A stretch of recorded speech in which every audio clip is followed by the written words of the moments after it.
Please हाथ हौला रखें। इमरान खान साहब की आर्मी चीफ साहब से अपील। इमरान खान साहब को पता है कि उनके पास वक्त इंतहाई कम है। इस वजह से वो फुल टक्कर देना चाहते हैं हुकूमत को, ताबड़तोड़ हमले करना चाहते हैं हुकूमत के ऊपर। और उन्होंने ये भी कहा है कि अगर हुकूमत ने हमारे मुतालबात ना माने तो अब हम दोबारा से सिविल नाफरमानी की तहरीक चलाएंगे। इमरान खान साहब की मुश्किलात में आपको कमी नज़र नहीं आएगी।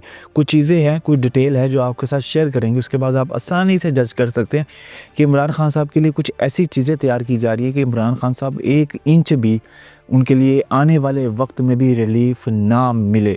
यानी फुल पैक, सील पैक काम होने जा रहा है उनके लिए, ताकि वो कल को आने वाले वक्त में हुकूमत चेंज होती है या आर्मी चीफ चेंज होते हैं तो वो कहीं पे भी अपील दायर करें तो उनको रिलीफ ना मिल सके। एक ऐसा काम होने जा रहा है। सबसे पहले आपको ये बताते हैं कि खान साहब की बहन अलीमा खान, जिन्होंने खान साहब से मुलाकात की और उसके बाद उन्होंने मीडिया से गुफ्तगू की, तो उन्होंने यही कहा कि इमरान खान ने कहा है कि अगर हमारे मुतालबात ना माने गए तो अब हम सिविल नाफरमानी की तहरीक दोबारा चलाएंगे। सिविल नाफरमानी की तहरीक क्या है? सिविल नाफरमानी की तहरीक ये है कि इमरान खान साहब की मोहब्बत में पाकिस्तान के अंदर लोगों की बात कर रहा हूँ। अगर इमरान खान साहब की बातों में आके, उनकी मोहब्बत में आके लोग इस तहरीक में शामिल हो भी जाते हैं तो वो बिल नहीं जमा करवाते। अगर किसी के घर बिजली का बिल आया वो नहीं जमा करवाता, किसी के घर में पानी का बिल आया वो नहीं जमा करवाता, गैस का बिल आया नहीं जमा करवाता, उसका मीटर कट जाता है। तो नुकसान किसको है? नुकसान ही खान साहब को तो नहीं है ना। खान साहब तो अपनी रिहाई के लिए आम आदमी को भी समझ रहे हैं ना, आम आदमी को फाई लगा रहे हैं। तो आप ये देखिए कि मीटर किसका कटना है? आम आदमी का कटना है, जिसके बच्चे हैं, जिसकी बीवी है, जिसके माँ बाप हैं, बहन भाई, एक जॉइंट फैमिली में रहते हैं। सर्दी हो गर्मी हो बगैर बिजली के तो गुजारा नहीं है। सर्दी हो गर्मी हो बगैर गैस के भी गुजारा नहीं है। सर्दी हो गर्मी हो बगैर पानी के भी गुजारा नहीं है। तो इमरान खान साहब ने धमकी लगाई है कि अगर हमारे मुतालबात ना माने गए तो अब हम सिविल नाफरमानी की तहरीक दोबारा से चलाएंगे और ये हुकूमत के लिए बहुत मुश्किल होगा, बड़ा टफ होगा। हुकूमत को लेने के देने पड़ जाएंगे, खान साहब ने ये कहा है।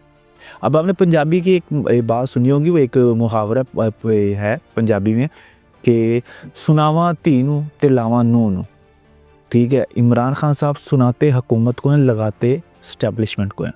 आपको पता है, ठीक है, वो हुकूमत को क्या महंगा पड़ेगा? हुकूमत आज है, कल नहीं है, परसों है, नहीं है। हुकूमतें तो आती जाती रहती है ना, कभी नून लीग, कभी पीपल्स पार्टी। वो अभी मौजूदा स्टैब्लिशमेंट को ये सुना रहे हैं कि बड़ा महंगा पड़ जाएगा आपको काम, कि अगर हमने सिविल नाफरमानी की तहरीक चलाई, बाईकाट शुरू कर दिया। इमरान खान साहब की मुश्किलात आपको कम होती नज़र आ ही नहीं रही हैं। फ़ौजी अदालतों ने 25 मुलजमान को 9 मई के मामलात में 25 मुलजमान को सज़ाएँ सुना दी। किसी को 10 साल कैद बामुशक्कत, किसी को 9 साल, किसी को 7 साल, किसी को 2 साल, इस तरह से डिफरेंट सज़ाएँ सुनाई हैं। और ISPR ने तो कहा है कि जब तक असल मुजरिमान यानी असल मास्टरमाइंड को सज़ा नहीं मिलेगी तब तक इंसाफ कंप्लीट नहीं होगा। तो वो आपको भी पता है असल मास्टरमाइंड कौन-कौन लोग हैं, और जिसमें इमरान खान साहब सर फहरिस्त है। Top of list sir Imran Khan साहब है, तो उनको तो सज़ा होनी ही होनी है ना। तो ये एक मैसेज आया जा रहा है ISPR यानी फ़ौज की तरफ से कि सज़ाएँ ज़रूर होगी। अब दूसरी तरफ ये देखा जा रहा है कि आज 23 दिसंबर आज आना था उसके अल-कादर ट्रस्ट 190 मिलियन पाउंड वाले केस का फ़ैसला आना था। महफूज कर लिया था लास्ट वीक, लेकिन फ़ैसला आज 23 दिसंबर को आना था। लास्ट व्लॉग में आपको बताया था कि फ़ैसला 23 दिसंबर को नहीं सुनाया जाएगा, ये जनवरी तक पड़ गया। उसकी वजह ये है कि वो चाहते हैं, ताकतवर लोग चाहते हैं, ज़ाहिर सी बात है कि ऐसा फ़ैसला जनवरी तक हो और इस पे काम हो कि ऐसा फ़ैसला सुनाया जाए, टनाटन फ़ैसला सुनाया जाए कि 1 इंच इधर 1 इंच उधर भी इमरान खान साहब को रिलीफ ना मिले। अगर आने वाले वक्त में इमरान खान साहब अपनी अपील दायर करते भी हैं तो कोई चांसेस ही ना हो कि इमरान खान साहब की अपील को एक्सेप्ट किया जाए, वहीं पे खारिज हो जाए, उनको रिलीफ का 0% चांसेस हो। इसलिए ये फ़ैसला आप समझ लें कि जनवरी के फर्स्ट वीक या जनवरी में चला गया। दिन तो कोई ना बता सकता, इतना दिन किसी को क्या पता हो, दिन तो मौके पे डिसाइड होगा किस दिन फ़ैसला सुना देना है। तो जनवरी में ये फ़ैसला जाएगा 2025। लास्ट व्लॉग में आपको बताया था कि 2025 इमरान खान साहब की मुश्किलात में इस कदर इजाफ़ा लेके आएगा कि समझ लें कि इमरान खान साहब की सियासत भी ख़त्म, इमरान खान साहब का करियर भी ख़त्म, अब तो वैसे भी बुढ़े हो गए, करियर कौन सा है। तो इमरान खान साहब के लिए बहुत मुश्किलात हैं। और बाकी पार्टी में बहुत सी आपको तब्दीलियाँ नज़र आएंगी। दो बहनों की और बीवी की जंग नज़र आएगी, बुशरा बीबी हलीमा खान और दोनों बहनों की, इमरान खान साहब की जंग क्या है कि पार्टी पे कब्ज़ा कौन करेगा, पार्टी को लीड कौन करेगा। ये दोनों बहनों में और इमरान खान साहब की जो बेगम है बुशरा बीबी, ये उनमें टसलबाजी बड़े टाइम से चल रही है।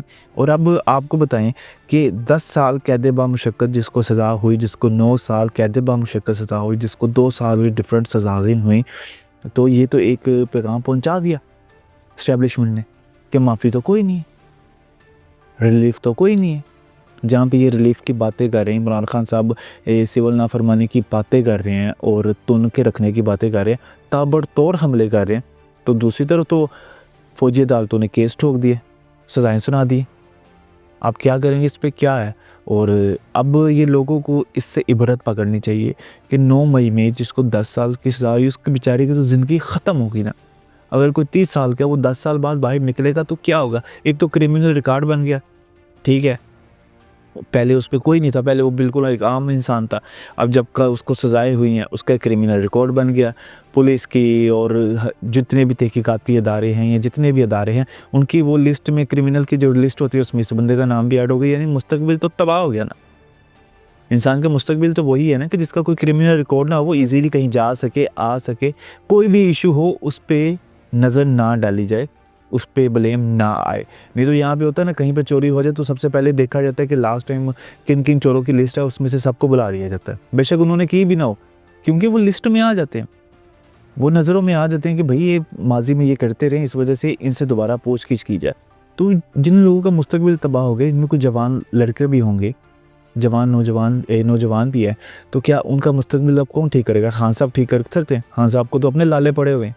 इमरान खान साहब को तो खुद पड़ा हुआ है कि पूरा पाकिस्तान मर जाए, पाकिस्तानी अवाम मर जाए, पूरी दुनिया जल के राख हो जाए, मैनू कढ़ दियो बाहर, मैनू कढ़ दियो, मैं जेल च नहीं रह सकता। तो इमरान खान साहब तो इस हद तक आ चुके हैं, गंडापुर हो जाए, गंडापुर भी अब उसको समझ आ जाती है कि यार मैं इनके बराबर का नहीं हूँ, मैं इनके जोड़ का नहीं हूँ। ये ना हो कि मेरी हुकूमत भी जाए, मेरे मज़े भी जाए, मेरे शशके भी ख़त्म हो जाए खान के पीछे लग के, इसलिए दोबारा इस्लामाबाद की तरफ यलगार का ये सोच भी नहीं रहे, अब सिविल नाफरमानी की तरफ आ रहे हैं। पहले इन्होंने इंतशारी सियासत करने की कोशिश की, कोई नहीं मिला, अब ये और तरह का ना मामलात को ख़राब करके तो हुकूमत और इस्टेब्लिशमेंट को यानी कि दबाव में लाना चाह रहे हैं, लेकिन इस तरह से नहीं हो सकता। और दूसरी तरफ ये कि जो इमरान खान एटमी मिसाइल की तरफ जो इन्होंने लगाई है, पाबंदियाँ लगाई हैं अमेरिका ने, तो ये पहले भी बहुत दफ़ा हो चुका है, लेकिन इससे कोई फ़र्क पाकिस्तान को ना कभी पड़ा है और ना पड़ेगा, और पाकिस्तानी अपना काम करते रहेंगे। अब देखते हैं कि अल कादर ट्रस्ट का केस कब आता है। जैसे ही आता है हम आपके साथ ज़रूर शेयर करेंगे। तब तक के लिए आप हमें इजाज़त दें। अल्लाह के बाद।